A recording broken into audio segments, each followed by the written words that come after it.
All right, let's take a look at graphing quadratics in standard form. And this problem is like one I was asked about that doesn't have a third term at the end, right? It doesn't have like usually it's ax squared plus bx plus c. C is that constant, that number at the end. There's nothing. It's okay. It looks kind of weird or different, but it's not a big deal. It's not going to change how you graph this quadratic. So you'll graph this one just like you graph any quadratic that's in standard form, and that pretty much means you don't see the parentheses in the problem, right? There's nothing like this in the problem. And so it's standard form. And so you have to remember a little formula for that, which is negative b over 2a. That's going to help us to find the vertex. So when we do this, think about it, I had written ax squared plus bx plus c. Okay, so y equals, that's a standard form for quadratic function. So when I say negative b over 2a, we're plugging in the b and the a from this problem.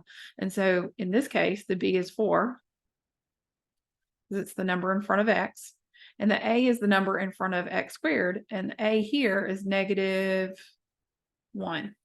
Okay, it's an understood negative 1. So take a look and let's plug into the formula. So negative b, so negative 4 over 2 times a is negative 1. And so when we multiply that, we're going to get negative 2. And then negative divided by negative is positive. 4 divided by 2 is 2. Okay. So all of that tells us that the vertex for this function is at 2 something, right? It tells us the first part of the vertex. And the way that we figure out the second part is to go back to the function y equals negative x squared plus 4x. And we're just going to simply say, well, if this is x, because, a vertex is a coordinate point, an xy coordinate, then I'm just going to replace these x's with 2. So y equals negative, I'm going to put parentheses wherever I see x and substitute a 2 in. Okay. So now we get to clean this up a little bit. 2 squared is 4. So I've got negative 4. 4 times 2 is 8. Negative 4 plus 8, that's just like 8 minus 4, which is 4. So y is 4. Okay. So now I'm going to go to my graph and I'm going to plot that point. 2 up 4. Okay. Now a couple of things from here. It does say sketch.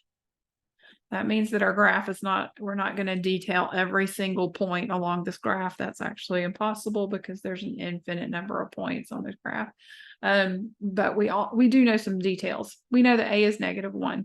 Your a value, if it's positive, that graph's going to open up kind of like a happy face, right? Kind of like that.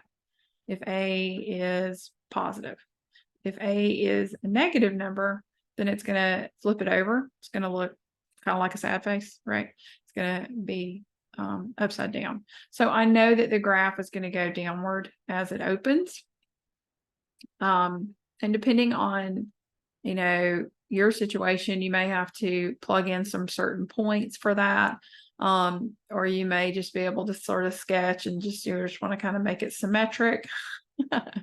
Prettier than mine, I'm sure, and just have it opening downward with arrows at the ends to signify that this continues off the graph, through the floor, etc. Okay. If you need to be more specific, then you can keep watching and we'll do that. All right. So I want to pick 2 points on either side so that I can know exactly kind of how it's opening downward. And it can also help me to check to make sure my vertex is on track. So I'm going to go to 3 because that's 1 to the right of where my vertex is. And I'm going to go to 1, which is 1 to the left of where my vertex is. So I'm going to go back to this, and instead of plugging in a 2, I'm going to plug in a 3. Plus 4 times 3. So 3 squared is 9. So I've got negative 9 plus 4 times 3 is 12. 12 minus 9 is 3. So 3 is a point. It's not a vertex, but 3 is a point here on this graph. So let me erase these. And right 3 up 3 is here. And then let's do the same thing with 1.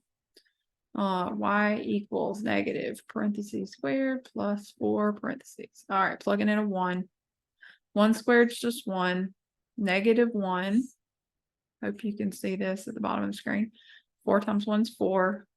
4 minus 1 is 3. All right, interesting. So the point 1, 3 is also on the graph.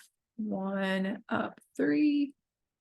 Put a point. That helps me to see a little bit better, more clearly, like kind of how this is looking. And I'm approximating a lot of points here, something like that. Your goal is to make it as symmetric as you can, not like this, as U-shaped as you can. So not, sorry, my computer needs plugging in. Not pointed, like this could do well to be more rounded right here, for sure. In fact, I'm going to show you the nice clean one in a minute, just so you can compare it to this to see that you can still get a really good representation, even if it's as pitiful as mine might look. And the last thing I would say is that a good dashed line vertically through the vertex, through that line at x equals 2, that is called our axis of symmetry. And that just shows that if this was drawn nicely and more accurately, if we folded on that line of axis, then we would have all the points would match up on either side. Okay, so here's the nice, clean, pretty one. I can erase what I had if you want to see it more plainly. There we go. Okay. All right. I hope that helps.